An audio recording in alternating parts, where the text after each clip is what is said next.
Luka Nation, what's going on, ladies and gentlemen? We got your fractional episode. I gotta tell you, Cage, the longer we do this, the longer I do this, it's incredible how we get to week, so much changes, right? With sports, it's so cool because sure, there's the vintage guys who, they're not really moving a ton. There's not a lot of, news coming out. But then you have football season, baseball seasons heading into World Series, football week 7. It's getting exciting. NBA's back, hockey, and week to week, you don't even know what to expect. And what's interesting, I mean, heading into the season, the narrative, was Herbert Mahomes. Is Mahomes going to win another championship? Bucks versus the Chiefs in the Super Bowl. And here we are 7 weeks in, and it's not even close to that anymore. It's not Bucks versus Chiefs. Is Mahomes going to make the playoffs? What's happening with Mahomes? Is he injured? What's going to happen to his cards? And if you look at one guy on fractional, Mahomes has, he has the Bronze Stars IPOing. He has the National Treasures. He has the Panini Immaculate. You said it last week. He's got more stuff on there than anybody else. He's like, he's made for fractional, right? So we never run out of stuff to talk about. There's always stuff. And we're going to talk today. We'll start with Mahomes. We'll talk about last night's auctions, PWCC and Golden, and how that's going to affect the market.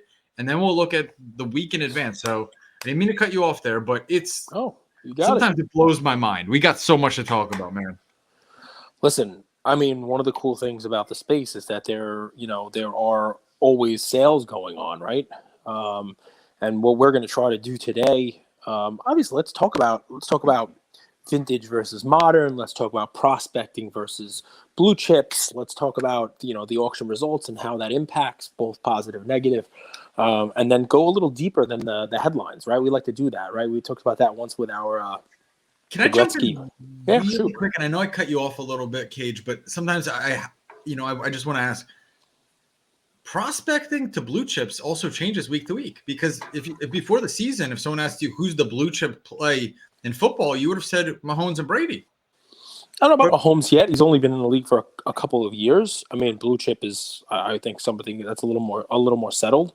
But yeah, he was getting there. We had this conversation. He was very close. You were never a believer. You were never a believer, and you got a lot of hate mail. People were saying, "Hey, Cage, blah blah blah. Mahomes is why don't you like him?" Mahomes is as close to a blue chip as you can get. He's guaranteed, but blah blah blah, the whole 9 yards.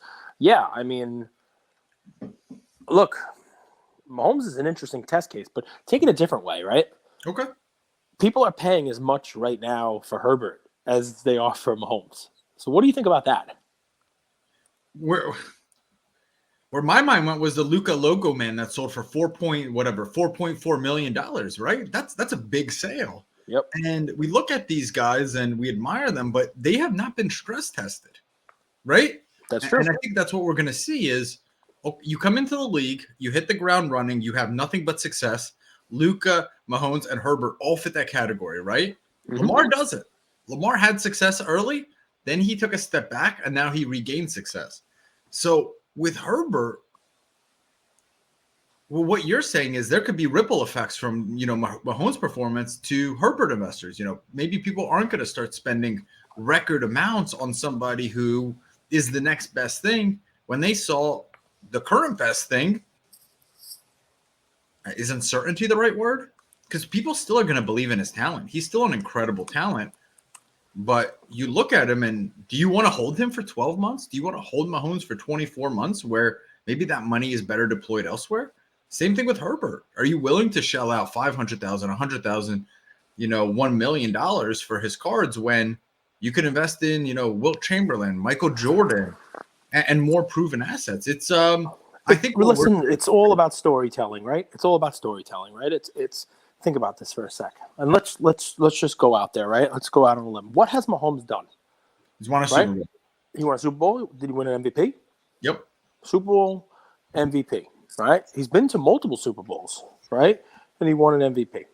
Right? Flashy.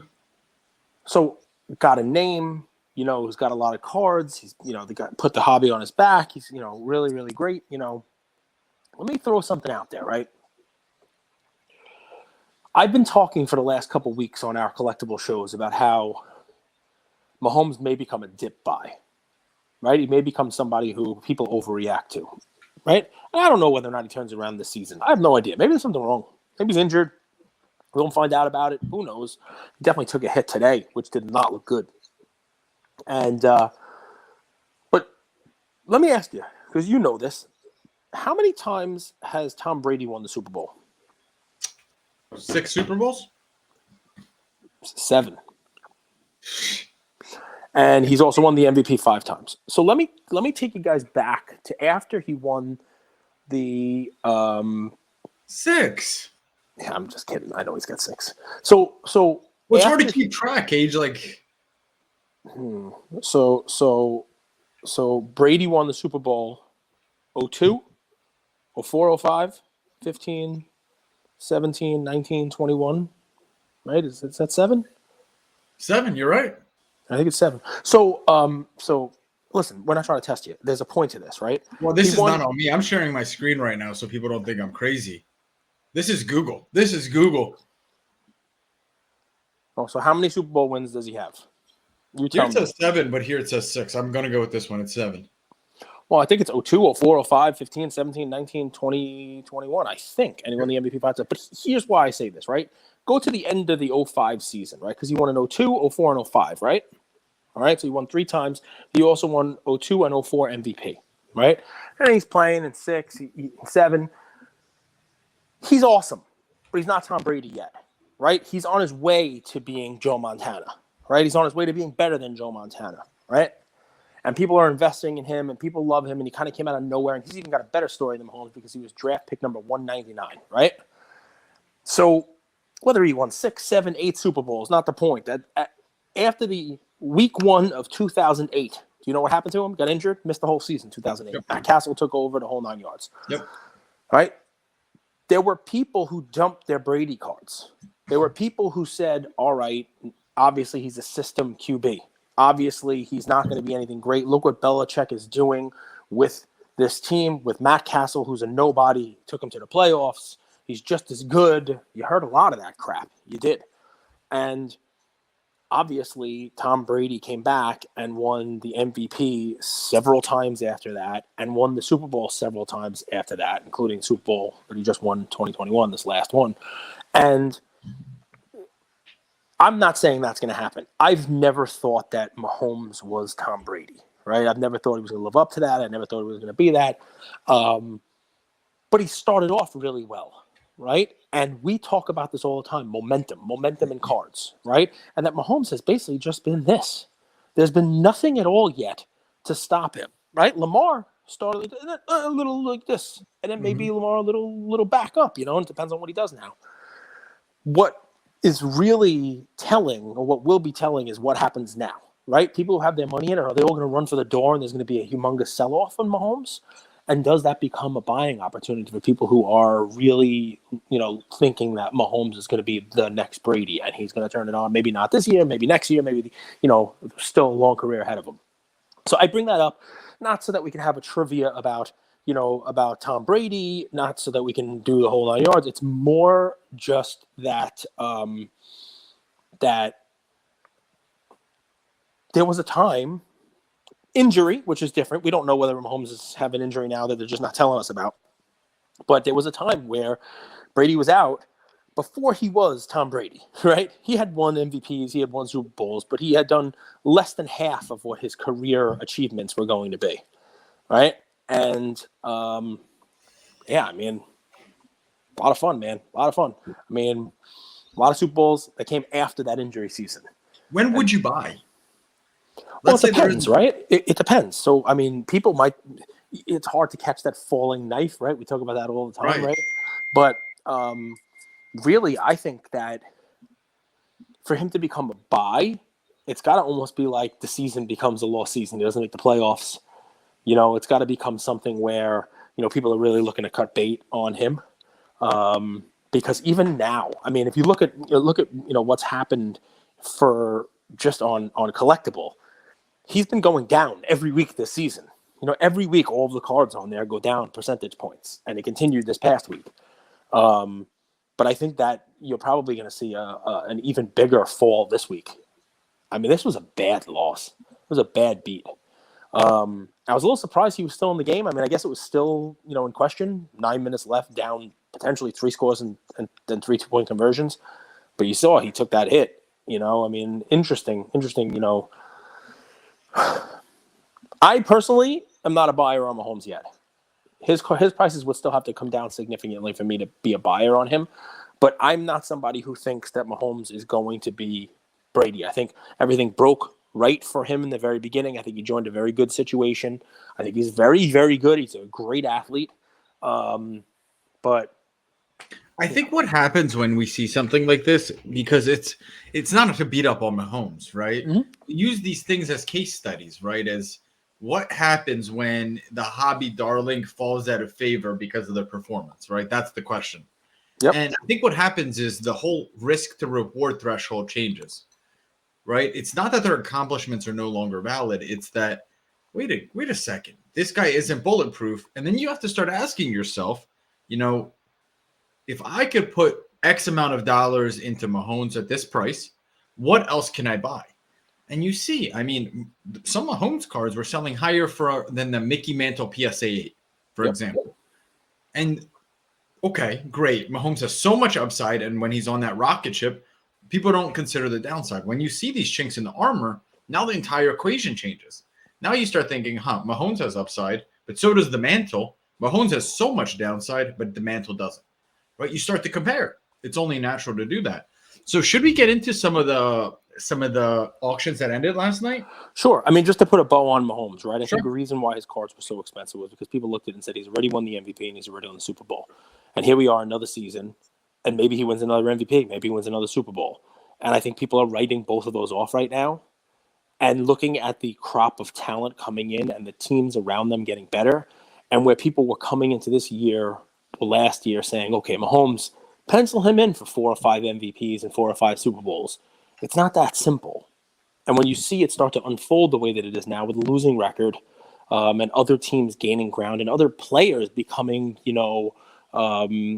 favored in the hobby, and quarterbacks doing what Mahomes was doing and kind of, closing the gap between him and them, whether it be Josh Allen, Justin Herbert, Kyler Murray, I mean, whoever else is out there, Lamar Jackson. I still happen to think Mahomes is probably the most talented out of all of them. But it's funny, Mahomes catching Brady. Brady hasn't missed a beat. You know what I mean? And that was what people were banking on. And, it could be another year where Brady puts another Super Bowl up. Who knows? You know what's funny with Mahomes, and we'll get into Collectible? I wonder how much Edwards-Helaire is, how important he is to that team. Because most of these, huge. Right? Yeah. We never thought he was that important, but he helped this offense tick. And it seems like this offense hasn't worked with him out of the lineup. So let's move to some of these auctions. So sure. I'll read through. And what we're talking about, guys, is the things. There were 2 auctions that ended this weekend, both Golden auctions and the PWCC Premier auction. Golden's auction was a historic one. It had 3 different cards end at 7 figures: a LeBron, a Mickey Mantle, and a Tom Brady. So 3 different sports, football, baseball, and a basketball, also for 7 figures. And PWCC's auction also had some bangers in it, including also a Brady that sold for over $1 million.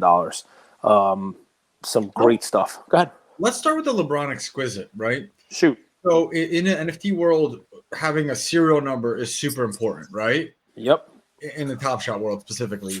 Here we have a LeBron Exquisite RPA, jersey number 23. It sold for, 2.5x? It sold for $2.4 million. Yep. The one on Collectible with a Friday closing price, it's not trading yet because it just IPO'd, is $1.3 million. And is the Collectible one also a BGS 8.5? I believe so. I think so as well. Double check it. Yeah, I'm pretty sure it is as well, but it's not trading yet. Yep. What multiple would you add to a jersey number? How important is that for that kind of stuff? It's an interesting thing, man. And listen, let's also throw a little bit of, I don't want to call it ice water on this. I mean, you definitely should not be looking at the golden sale at 2.4 and saying, wow, the LeBron's going to fly. The one on Collectible has got to trade for more than 1.3. 2 reasons. Number one, exactly what you said. This thing was being marketed as the best one you can get because it was LeBron's jersey number. It was number 23 out of 99. So big card. You see things like Top Shot, to use a funny example, where serial numbers seem to come, into play. Serial number 1 and the jersey number we're selling for 10 to 50 times the value on certain stuff. But when you get into the 7 figures, right? We talked about this on our on our earlier episode. We were talking about it today on our Whatnot show. I would say a BGS, look, Collectible is probably 1.3. You can basically get 2 of these for the price of the jersey number. So you're kind of asking yourself, would you rather pay for the 1 jersey number 1, or would you want 2 of these cards? And the second piece of little like ice water I throw on it, don't get too crazy, don't get too far ahead of your skis on this 1.3 collectible valuation versus a 2.4 for golden is we happen to know of a private sale of a BGS 8 that occurred this week for $1 million flat. Private sale. So if a BGS private sale of a regular serial number, non-jersey number is $1 million, the 1.3-ish range, although not trading yet, that the collectible BGS 8.5 is at is appropriate. Maybe a little low, but appropriate. So why are these graded so low, Cage? Are there any 9.5s out there? Well, they're thick cards. They're thicker cards. And it's difficult. There are some high grades. They're thicker cards, and the corners have problems, on the surface have problems on them. They're just those thicker cards. They get banged around a little bit. It's tough to have them in good shape. And it's got to be a thicker card because it's got that jersey piece right in the middle of it. They have to embed in the card. So it makes it a little bit difficult for these cards to grade really well. I think the thing that's going to start moving is the 2003 Exquisite case. So there's one on Collectible. It's 1 box. It's selling for $100,844 on Collectible. 3 boxes on Golden sold for $972,000. Right, so it's a 3-box case. So just so everybody knows, the 0304 Exquisite, which is the set that LeBron we just talked about comes out of, it came in a 3-box case, right? Which is an interesting thing, Cage, right? Because as more of those exquisite LeBrons are in circulation, do it's right now people are buying that to chase the LeBron, obviously, right? Yeah. But, I mean, who else is in there? Wade and Melo, but you're saying somebody should track with a 99R and see how many of them are out there? Correct. It's really interesting because if there's only 3 left in the box, how much value does that box have? Versus whereas like Fleer Jordan boxes, you don't really know because there's no number. That's true. That's very true. Although I don't know how easily you can track how many of the 99 have been pulled. Interesting. This is definitely a low comp. I mean, this is one where Collectibles 1 box is $100,000, whereas $972,000 for 3-box case puts those box prices about $324,000, which is about a third. It puts the collectible price at about a third. But I will tell you, my bet is that the person who bought this sealed case is going to keep it sealed. And there's definitely a premium on a sealed case of this. There'll be plenty of sealed boxes. Well, not plenty, but there'll be sealed boxes, and there'll be sealed boxes that come up available.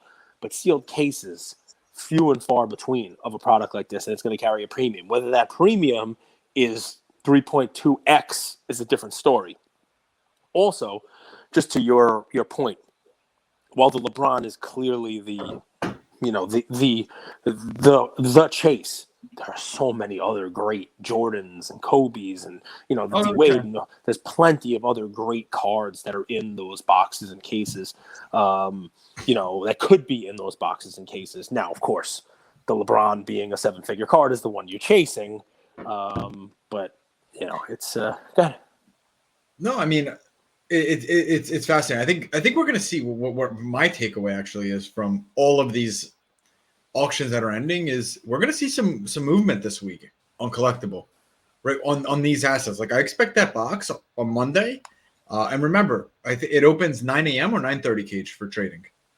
9:30, I think. 9:30. Yeah. Yep. I expect this box to go up in value on Collectible. Oh, I mean, sure it will. 100,844 on Collectible, where these sold at 324,000 per box. If nothing else, there's a potential for a buyout opportunity. Same with the Fleer box. I mean, the golden price for the Fleer box was $312,000. Collectible box was $238,875. So what's that? The 30%? Jordan, yeah, about 25%. The Jordan price moved back up. The Jordan price was mid to high threes in the golden auction. Wasn't exactly a very well centered one either. Wasn't the best 10 I've ever seen by a long shot. And that one started to move back up a little bit. Premier Auction didn't really have one, and they go through periods where they dry up, and there's not two available every weekend. And all of a sudden the price starts to move back into the fours on that, which is what will carry a box price. The same way it did, previously the boxes were in the twos because the card was in the twos. Now the card's in the threes, the box is in the threes.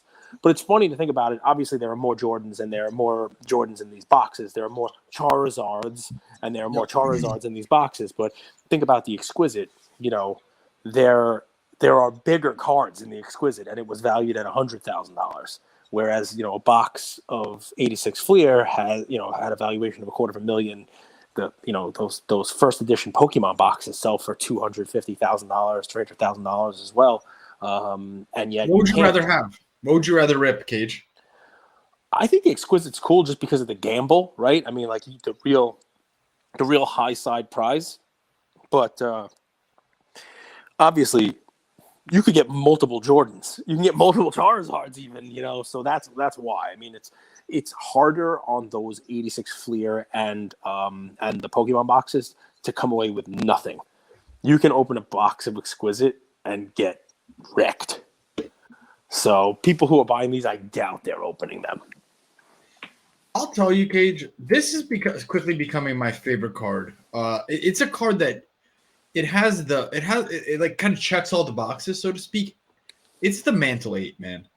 Well, when we first started doing this, remember, it was right before we started doing our episodes. The same thing happened, right? Mantle had gone through like a little bit, just like Golden had a bunch of Jordans. They had a bunch of these Mantle 8s come up for auction, and one of them sold really close to $1 million.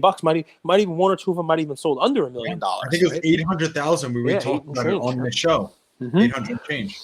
And then this price was, then all of a sudden you saw one sell for closer to $2 million, and then the price of this went up, and the price has kind of been stagnant, and now you see a direct comp in Golden for $2 million basically for this card, and the collectible closing price on Friday is about half that, less than 60% basically of the closing price. So you like this card, huh? I do. It's kind of like it's growing on you. I always would say this is cool. It is. It's a ticket to the club, right? It's if you have this card of the 8s becoming there, because I mean we know that the Rob Go owns the 9. I think how many there's like 6 9s, 3 10s, basically unattainable. Well done, man. Off the top of your head, reciting the pop reports, and you are correct. I'm trying to learn, man, dude. It's just gonna be fun because I think we're gonna be doing this for a long time, and as we go through cycles and all that stuff, I always say this now to my dad. When I was 20 years old playing soccer, I didn't realize how important experience is, right? And now, as I do this more and more, it's not just about reading the data and reading the facts and reading the auctions. It's like it's learning in what's in between that, right? It's reading in between the lines. So talk to me, right? So why do you think the Mantle did this? Why do you think the Mantle went the way that it went? What way did it go? Up. Now it's over 2 million, whereas Collectible has it at 1.2, basically, if I'm rounding up. I think people know that the 9 and 10 are unattainable. I think Rob Go owns an 8, which is really smart of him because I think he might have sold it. He did? I think he might have sold it during that time where it was down, and Golden had a lot of them, and I think he wasn't thrilled with the price. I think it's interesting because if I had a 9, I would also own an 8 because the 8 would give me an exit strategy. So if I ever needed to kind of profit, I could hold my 9 and keep the 8, or sell the 9, keep the 8, or sell the 8, keep the 9. That's interesting. I had no idea. I just think maybe he has more than one. You never know. I think because the 9 and the 10 are unattainable, the grade. It sort of becomes like the Fleer Jordan PSA 10, right? It's liquid enough so you kind of know what that card is doing. It's a ticket to the VIP party. It's so sought after. It's so iconic. I think this card has tremendous potential. I really do. know what I'm going to say? And, the folks listening to this will probably be like, what the hell is he talking about? But Andrew and I also do a show called Crypto Casuals where we talk about Bitcoin, Ethereum, and that kind of stuff. Just started putting that one out there because everybody is asking us all about that stuff. And what's funny is people are like, I can't do Bitcoin. It fluctuates too much. How can it be a trusted asset? How can it be something that's a trusted asset when it fluctuates 10% and goes up, 20% or 30% over the course of a couple of months, or goes down so much? Well, Mickey Mantle, 52 tops rookie card in PSA 8. I mean, it's about as opposite as you can get from Bitcoin, right? But if you go back to the earlier months of this year, 6 months ago, this is a card that was trading for under $1 million. And now you have it here where it's trading for $2 million. It's almost like $30,000 Bitcoin and $60,000 Bitcoin. It's just a funny little thing. You wouldn't come scream with your hair on fire. It fluctuates so much, that Mickey Mantle, but it does. People have a weird relationship with volatility, but actually investors should want volatility, right? Because go ahead. Well, because if something doesn't move and has no volatility, it actually shows you that there's no demand, right? If something doesn't move at all, there's no demand. Nobody can move that price. Whereas, sure, the Mantle could lose 20, 30% of its value, but it could also go up 100%. And that's what you're looking for in an asset. If you are able to look at fundamentals and it has a bit of volatility, I think what your goal should be, what's my downside and what's my upside, and create a ratio out of it. If it could, I think it could go down 25%, but it has potential to go up 100%. I have a 4-to-1 risk reward. And you should want that versus, it could go down 10%, it could go up 10%. Well, your risk reward is only 1-to-1. So sure, it's less volatile, but you have more benefit and more upside with the first one. So let me talk about this for a second, because, we have to talk about like market factors. We have to talk about, I think people are chasing the best of the best of the best. And that Mantle is clearly the best. I think the LeBron is the best. I think people view that Tom Brady Contenders auto as the best. He's insane, Cage. 35-3. 4 touchdowns in the first half. I know. I said the game was going to go over. I think it's going to go over. But I also said the Patriots weren't going to score a lot of points today. I was wrong about that. So I said the Bears are going to beat the Bucks. You did. So, but you ready for this one? So I wanted to say, wow, vintage and quality vintage that don't have a lot above it, is the way to go. Can you do me a favor? Can you pull up the collectible offering of Willie Mays 52 tops PSA 8 for us? Sure. Right? Because this is one where, we have to give comparisons here, right? And we're not just going to say, hey, the 52 Mantle is, $2 million in golden and it's only 1.178. 52 tops PSA 8. So about as close a comp as you can get. It's Willie Mays and Mickey Mantle, 2 of the best players to ever do it, right? And there's the 52 tops PSA 8. I think there's 59 or so of these, with only 14 higher in, so very similar to that Mantle 8, because Mantle 8 only has 9 higher. So it's a ticket. It's a ticket to the dance, so to speak, right? So an interesting thing here. One of these sold in the PWCC marketplace last night, right? Now, if you look at what this IPO'd at, it was mid to low twos. I think $230-something thousand what it IPO'd at, but it has moved up over 4, almost $500,000. And you were talking about liquidity, right? What makes it tough? You don't know what things are worth. These cards don't come up that often for sale. Do you want to take a guess what the one sold for on PWCC last night? This was an auction, right? This was marketplace, you said? It was in the auction. This was in the PWCC's auction, their premier auction last night. It sold for $192,000. Wow. Okay, so be mindful. And why I do this is not because I think this maze should crash back down to earth, although you do need to look at it, right? I mean, obviously there's not a lot of crazy volatility on this card on Collectable, right? But here's the story, right? This is a one-time sale, just like the Mantle's a one-time sale, right? And it's a card that previously during this year was in the 8s, under $1 million. This particular one was a nice one that sold for $2 million, right? The next one might sell for 1.6 if it doesn't happen to have the 2-person bidding war. A card like this might have gotten lost in the PWCC auction because it had so many other $250,000, $300,000, $400,000 cards in it. Including that, there's a whole bunch. So maybe this one just kind of got lost in the shuffle. But I want to make sure that we take time to not paint with such a broad strokes here, because it would have been easy for us to come on here and say, come on, guys, buy vintage. You got to buy vintage. Anything from 52 tops and high grade is the way to go. And, Willie Mays is also about as blue chip as it gets. But when you look at comparison-wise, you have to be smart with your money. You have to be smart where you're putting your money. And, maybe this 192 is just a bargain. Maybe it's just an outlier, really cheap sale, and the next one that sells itself for 300. But if we're going to give comps on the high side, like that Mantle for $2 million, as opposed to the $1,170,000 comp on Collectible, we have to give both sides of it as well and show that, this one here currently valued at $478,000 just had a sale way less than half that. So I'll tell you one that's really surprised me was the Luka Blue Prism PSA 10. If we're just going a little bit modern here, Cage. Yep. So the PWC sale was 78,000 yesterday. Yep. There's one listed on Collectible for 59,375. Yep, we talked about that one. I mean, for the first half yesterday, I know it's 2 games in, but the Mavs were getting blown out by the Raptors. They found a way to win that game.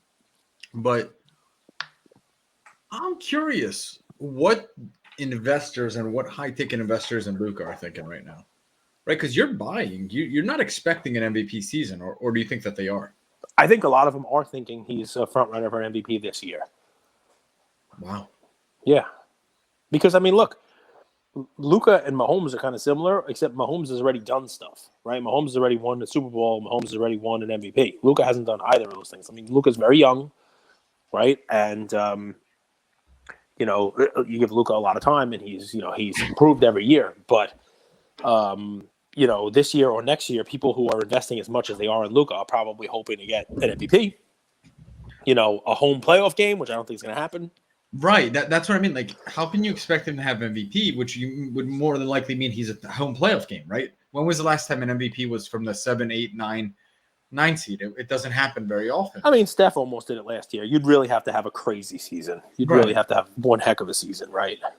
So just analyzing that, this is not something that I would be chasing, even though the PWCC price was $78K, the collectible price was $59. I think with someone like Luka, all it takes is one buyer who's really excited on him, that's emotionally invested in the player, doesn't mind overpaying. I think that this comp is going to be settled in the 50s in the next 3 to 6 months. I think this is slightly expensive.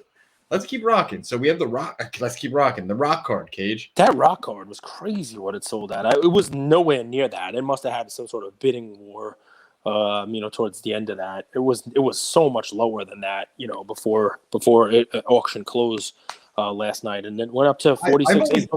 I've always believed that's a pre-manipulated card. I don't believe that that's a true comp. I really don't.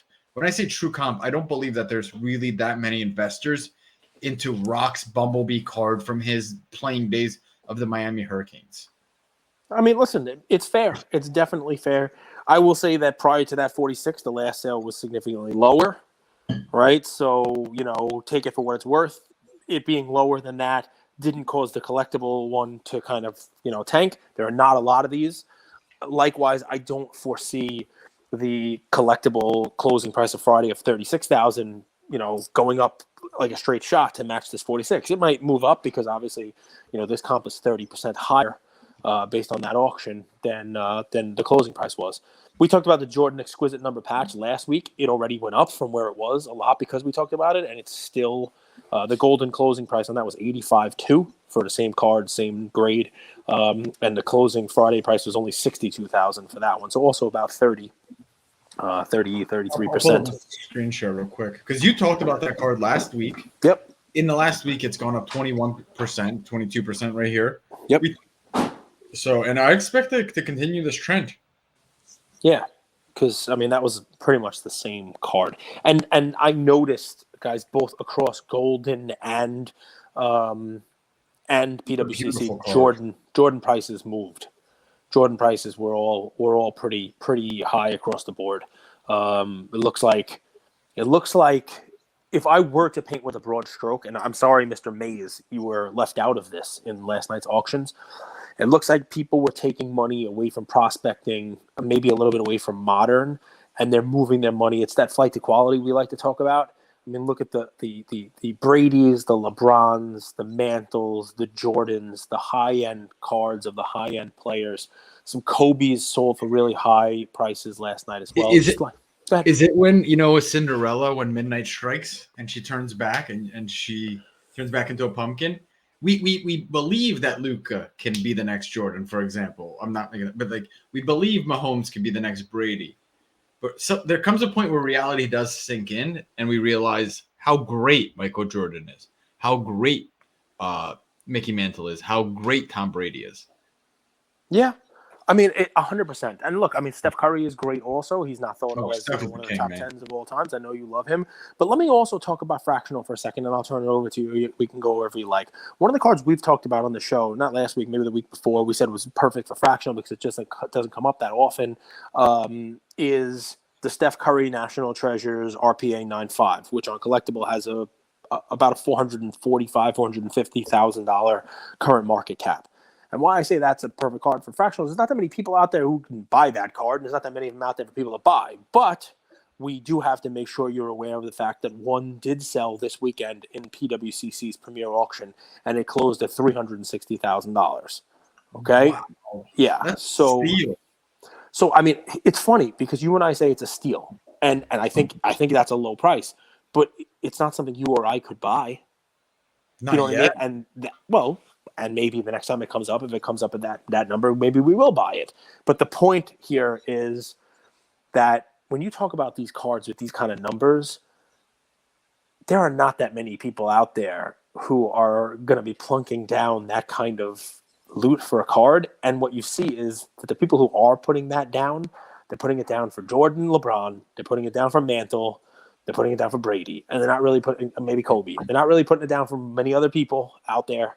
Let me not crap on the Magic Bird card. You want to talk about Rob Go, right? He grabbed one of those during a down period for less than $400,000 at PSA 10. And I think the one last night sold for close to $800,000 a couple months later.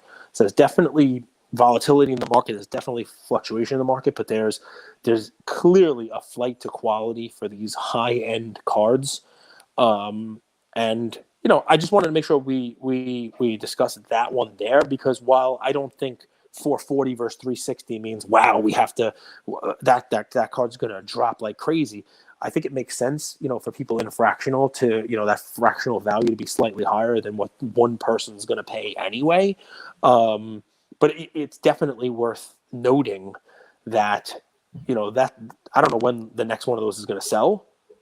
So the last comp on it now is going to be 360, and it's currently trading a collectible for 447. So, it's something we want to make sure you're aware of, because it's definitely not one I would expect to go up. And previously it was one that I was like, all right, who knows when something like this is going to sell? It could be a buyout, because this might not be the only opportunity for somebody to come in and get one of these. So help me understand that, right? Shoot. So if you look at the start of the season, mm-hmm. you definitely give the nod towards Curry.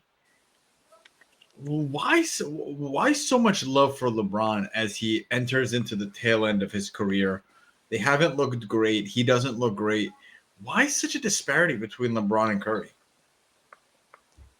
I mean, I think that LeBron has just done more. I'm not a LeBron lover, so it'd be very difficult for me to do to make that argument. I think that 4 times more than Curry? He's done 4 times more than Curry?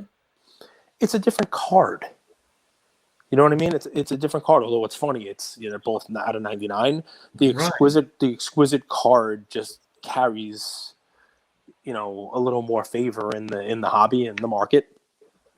And I mean that's the best I can give, right? I mean, obviously, National Treasures is basically I think it is the Panini version for 09 of what Exquisite was there for 03.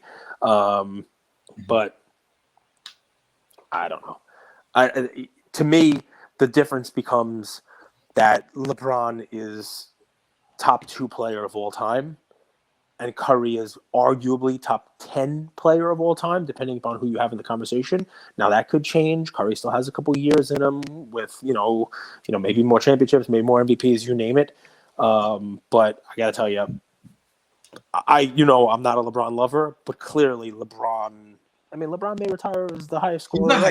He's clearly a hobby favorite, as much as that PWCC auction suggested that Curry's cards went down and LeBron's went up, there's two ways to invest, right? There's investing on the trends. You see LeBron's cards go up, and you kind of hop on that trend and see where it takes you. You see Mahomes cards are going up, you drop on that trend and let it see where it takes you. But I think this is the Curry trend could change, man. I do believe he's got gas left in the tank, and he's one of those guys that you look at him, you think he's such a nice guy, but he's a competitor too. I'm sure he looks at LeBron, came in the league 6 years later than him. He's like, this guy's ending his career. I might have a few years to catch up. And I think Curry wants to be a top 5, top 3 player of all time. I think he has those aspirations. You could see that kind of stuff matters. Clay was not happy that he was 77th. They did that whole video right out of the locker room. You saw that where they got him. So it's not just us who think about that stuff. The players care. They want to be remembered. They want to have a legacy. And I wonder if that National Treasures becomes $1 million card in 2 years, 3 years time. I mean, it's entirely possible depending on what he does. I mean, that's one of those. It's a rare situation where a card that's that expensive is still going to be dependent on the, the performance of the player over the last little while. But think about what you just said. It depends on what he does, right? Mm-hmm. As if Curry still has an opportunity to write his legacy, but LeBron's legacy is written. And that's what I find fascinating because their legacies aren't actually that different. Curry has 3 championships. LeBron has 4. Curry set a record for threes of all time, all that stuff. LeBron's trying to set a record. So the resumes aren't as different as people make them out to be. Yep. But yet their prices and their hobby respect are in 2 different categories. And that's fascinating to me. I mean, listen, I'm with you 100%. I'm with you. We'll see, man. I mean, I think the deal on it is that what you're seeing with stuff here, and I think Curry is more towards LeBron than this, but Brady, it really doesn't matter what he does this year. He's Brady, he's done it all, and his legacy is written. You could almost say the same thing. You could say the same thing about LeBron. Right, LeBron retires now. If they don't make the playoffs, sure, there might be a little bit of a knock on him after they built this whole huge team and the whole deal. But he's won enough championships. He's won, enough. He's scored enough. He's done enough where he's going to go down as a top 2, 3 player of all time. Right, 2. Can't say that for Curry. If Curry's not playing out, Curry still has stuff to do, and when you still have stuff to do, your card value. A lot of times it waits for that, right? And if it gets too far out ahead of itself, then you have a Mahomes situation. And I'm not comparing Curry to Mahomes. What happens if Curry ends his career with 4 championships, tied with LeBron? 1 more championship. I mean, it depends. It really does. It depends, right? Because, I mean, LeBron has just been the poster child for the NBA for so long. I mean, he did it. He was winning. He was playing. He was doing it at a high level. He Kevin Duranted us. Oh, he got 2 of his championships. We're not going to go down the rabbit hole of LeBron hating. Curry could get. I'm not there. hating on LeBron. I'm talking about values. He could get close. No, but it's not the same card. It doesn't have the same. It doesn't have the same clout right now in the hobby. And listen, maybe in 10 years, when the highest earners in the world are people who grew up on Panini instead of Upper Deck Exquisite. And maybe if Curry has another 2 or 3 great seasons, maybe the valuations are much closer. Maybe people who grew up with, Curry has changed the game. I mean, LeBron is LeBron, but Curry has changed the game. And there are a lot of people, even younger people, who are growing up watching now who model their game after Curry. I see my son play basketball out in the street, and he's like, okay, 3, 2, 1, Curry. And he's chucking it up from across the street. He doesn't say LeBron. And maybe that's partly because I'm a Jordan guy, but you understand what I'm saying. You can't dunk like LeBron. It's a great segue. Can I ask you a leading question and you jump into it, right? Because I think it is important, especially given what we've talked about today with blue chips, with flight to quality, with young players, with a lot of money in it, and what the impact is there on like Mahomes, if it's going to go down, Luka. How about what's going on with Zion? And what Zion's cards. Can you chat about that for a couple of seconds? Because you have on our daily podcast, you have famously not been a Zion lover, and even this year, especially with the injury and his weight and the whole deal, have spoken about this a little bit. So Shoot. Well, let me caveat this. The first card I invested in, the one I shared my dad, I said, this card's going to make me rich. It was Zion. It was Zion in January 2020 before COVID. He was still injured. It was before the game where he came back and shot 4 3-pointers against the Spurs to win in the fourth quarter. Incredible, right? You remember the news cycle with that? So I didn't have a lot of money then, but I would say I put 80% of my bankroll into Zion cards. So I was a believer in him because I watched him at Duke. At the same time, I think he has his risk to reward ratio is incredibly offset. Like, I think the risk, the downside is his cards could go to 0. He could never play again. It's that bad with him. And you guys might think I'm crazy, but you look at a guy who's 300, 330 pounds. He's not built for basketball or sports, right? You just went through a meniscus injury a year and a half ago. Now he's dealing with a broken foot. TJ Warren, just to give you an example, who's a skinny guy, is dealing with a broken foot, and he hasn't recovered for 8 months. So broken foot is not just this injury that you think like, oh, he got surgery, recovered. People recover from it differently. So with Zion, what scares people is that risk reward. He may never play again. He might not play for 12 to 18 months. And you have to sit on a card and hold it. And what's the potential upside if he does? Pelicans come back. Is he going to put them over the top and make him a championship contender? More than likely not. Is he going to take him to the playoffs? Is he going to be an MVP candidate? More than likely not. So his upside is so limited, and I think his downside is so enormous. And I think people are starting to price that in because it's not just who's a better player, right? Mm-hmm. It's who has more upside relative to their downside. You look at John Morant, sure, he doesn't have the ceiling of Zion, but he probably also doesn't have the downside of Zion. And that's how I see it, Cage. I always talk risk reward. Do I not? Always. So I think we take into like, oh, Zion could be the next LeBron. Okay. Let's put that into as your potential upside, best case scenario. But he could also be the next Greg Oden. He could, right? I mean, is that unfair to say? Is that hurtful to his feelings? It's just the reality. And I think what you're going to see is a price discovery into just a more equilibrium. Where should his price be? Should it have skyrocketed? And just to give you guys some context, the Zion National Treasures RPA, it's continuing to slide. It's down 18% this week. It was down 6% the week before, down 4% the week before. So I think what we're going to see, price discovery works both ways, right? Well, here's what I say about that card. Keep listening.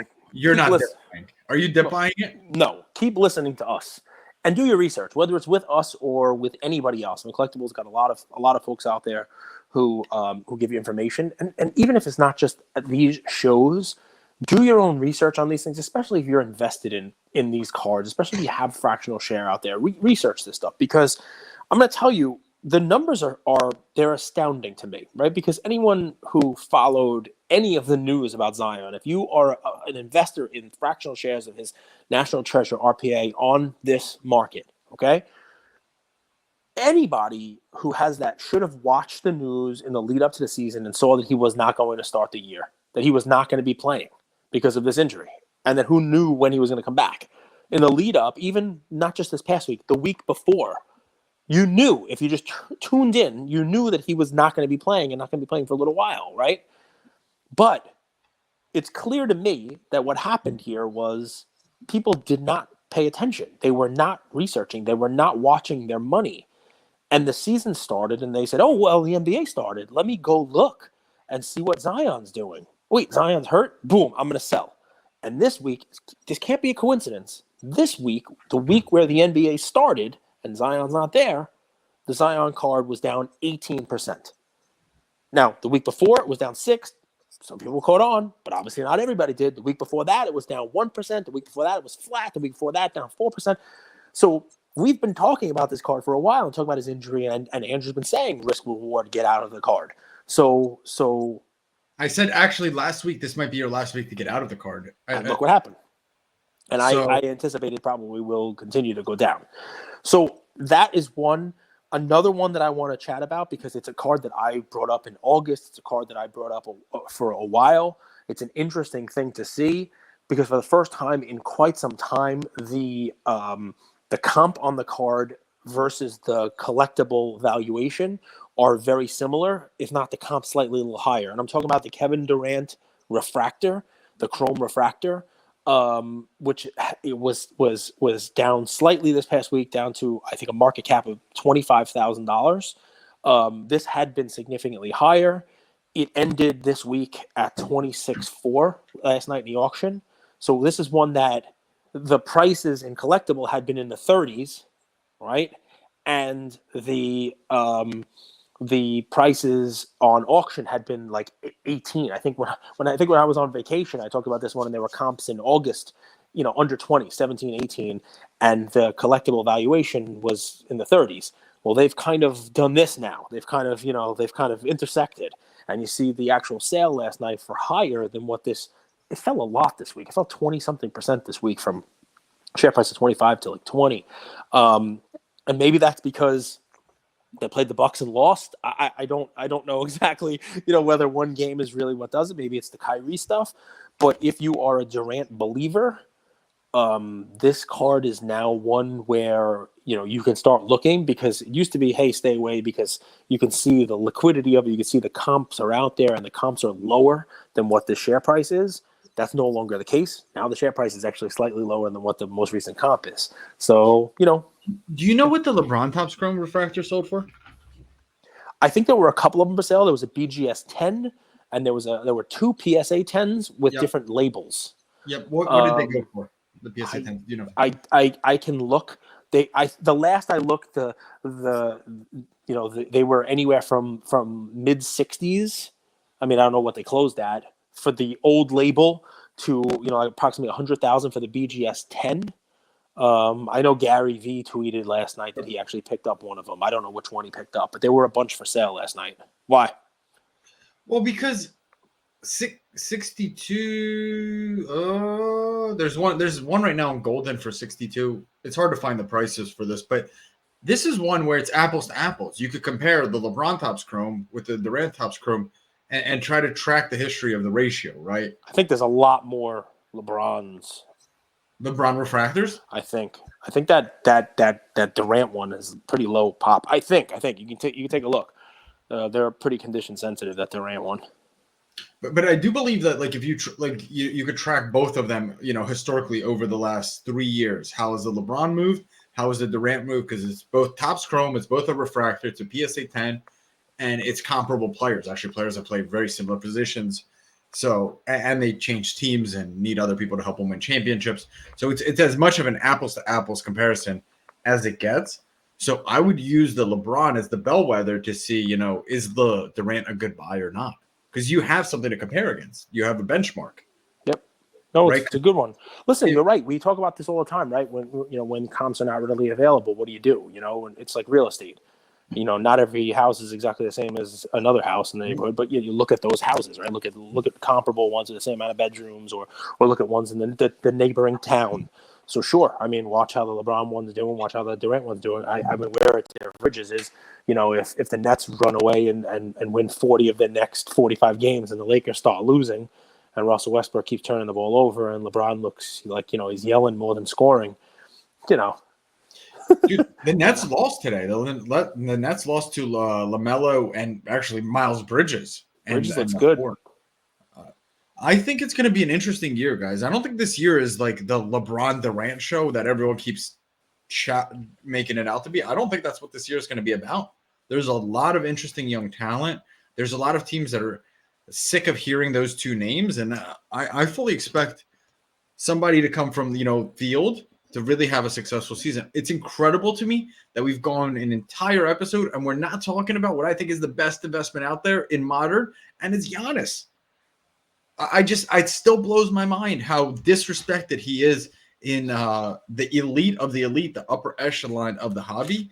And I think, what's amazing about that is there's just opportunity there.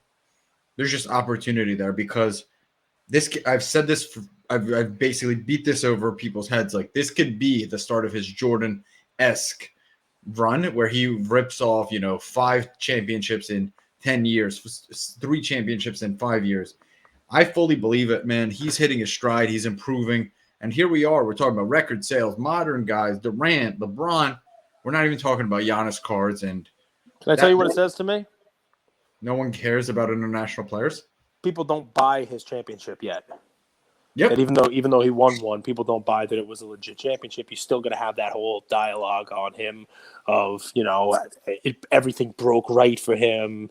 He didn't really have to play anybody, and the ones that he did have to play, they were half the team. People don't buy it yet. So he still has an uphill battle to that cardboard relevance that we like to talk about. And unfortunately, he may have to win another one. You guys picked Mahomes, right? He won one championship, and you crown him the next GOAT. So it's funny how people pick and choose, right? It's true, but I have a feeling people are going to be jumping off the Mahomes ship pretty soon. That was pretty terrible. I mean, look, he could right the ship, right? What are we, 3-4? Right? They could win 9 in a row here and go 12-4, and then and make everybody kind of like shut up. You never know. Problem, it's prior to this, it was the defense was pretty terrible, and you could make an argument that it wasn't Mahomes. There were a lot of deflections, passes that bounced off the receivers, and well, he had another one of those today. He also fumbled the ball twice, and one of them, but he was just running. How much of it is a distraction from family? So, that's been a little bit of a narrative that's been going on. Like his wife, girlfriend, she's always on Twitter, kind of yelling at people. His brother is, always putting together. I will tell you, I feel bad for him for that because I happen to have a partner who is just all about yelling at people on social media. He just likes getting into fights on social media. And, every once in a while, it definitely takes its toll. No, I don't. I mean, come on. These are professional athletes paid to do their job at the highest level. They're still human, right? They are still. I mean, they're very young. But Mahomes is a kid who just had a baby, who just recently got married, who hasn't been in the spotlight forever. So he's learning all of this. This is a lot of stuff. If you look at his life, that's changed in the last few years. Because he came out of Texas Tech, no one really, it's not like LeBron burst onto the scene and everybody, that is one of the things I don't give LeBron a lot of credit for is the guy was crowned king at 18 and he hasn't slipped up once. It's true. Mahomes didn't come out of nowhere. I mean, I remember when he and Baker Mayfield played was Oklahoma at Texas Tech. It was a huge, huge thing. Obviously he has succeeded so far, and he wasn't the number one draft pick, but it's not like he was, no one had ever heard of him. Everybody knew who Mahomes was coming in, but yeah, I mean, listen, people, we're human, right? We err. And I'm sure that some of that has played some sort of a role. The team just doesn't look right. Not on defense, not on offense. The body language is bad. I mean, I saw Travis Kelce today. And listen, the game was in Tennessee today, and it was hot, and it was humid there. And you could see people getting IV on the sideline and stuff like that. So, I mean, is it a conditioning? I have no idea. If I did know, I'd be making a lot more money, helping NFL teams at some point in time fix their issues. But, 3-4 is not, 0-7. It's still 3-4 in a division that is eminently winnable. I'm a Raider fan, and I'll tell you right now, while the Raiders are probably going to win today and move their record to 5-2 or whatever they're going to be, I still would not bet any significant amount of money that the Raiders finish ahead of the Chiefs in the division this year. I've been burned by the Raiders too often. So the Chiefs could still be a playoff team, and all you have to do is get in. The Atlanta Braves are teaching people that. This is a pretty cool tweet.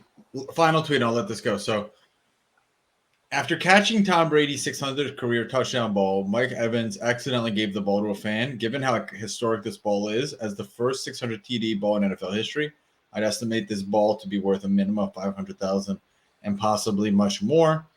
Smart tweet by Ken, because they're probably going to come to him to auction it off. Wrong.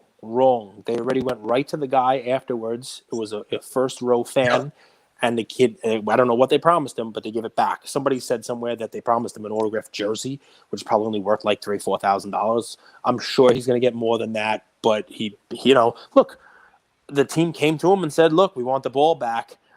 It's a fun thing to talk about. Maybe we'll do another episode on this. What would you do if you were in that position, knowing what that's worth? What the value of that ball would be. But they got it back. They got it back, moments later. The team came over to him, and you could see him hand it back off. And they showed Mike Evans on the sidelines. Like, I don't even know what I was thinking, It's funny how arbitrary stuff like that is. Like 599th ball, not a big deal. 601st touchdown ball, probably not a big deal. But 600th is the arbitrary number ball that we choose. So can I tell you just how far the league has come and how different it is? And people should pay attention to this because things change. Tastes change. The game changes. And when I was a kid, running backs were everything. And it was a running game, right? And running backs who had 1,000-yard seasons or potentially running for 2,000 yards was the key. Derrick Henry is a throwback to my style of football. I remember in the early 90s that it was a big deal when a quarterback got to the 300 touchdown mark for their career, that they had record breaker cards, right? I remember Topps had subsets for 1,000-yard receivers and 3,000-yard passers. If you passed for 3,000 yards in a season, it was a lot. And if you had 300 touchdowns, you were Dan Marino. You know what I mean? You were the stud because nobody was throwing the ball around the way they throw it around now. So it's interesting, right? And it's what makes it fun to talk about modern versus blue chip. It's what makes it fun when the NBA has their top 75 that comes out and someone like Clay says, how did I not make it? Because what makes it fun is that dialogue, that conversation where you get to talk about players across different eras and how the game is different, and how it's very hard to compare across generations like that. So, yeah, man, 600 touchdown passes. Insane. It really is insane. Love you, Luka Nation. Real quick, just let you guys know. So Tuesday, Mickey Mantle, 1953 PSA 8 basket times 2. That's the IPO. A-Rod 2009 World Series Game 6 full uniform. I think it's signed as well. That's on Thursday. And then Saturday, we have Shoeless Joe Jackson, which is kind of cool. 1915 M101 Sporting News PSA 8. It will be in the app shortly. So some really cool stuff IPOing this week. A bit of memorabilia here and a few cards. So pretty cool stuff. Thanks, everyone.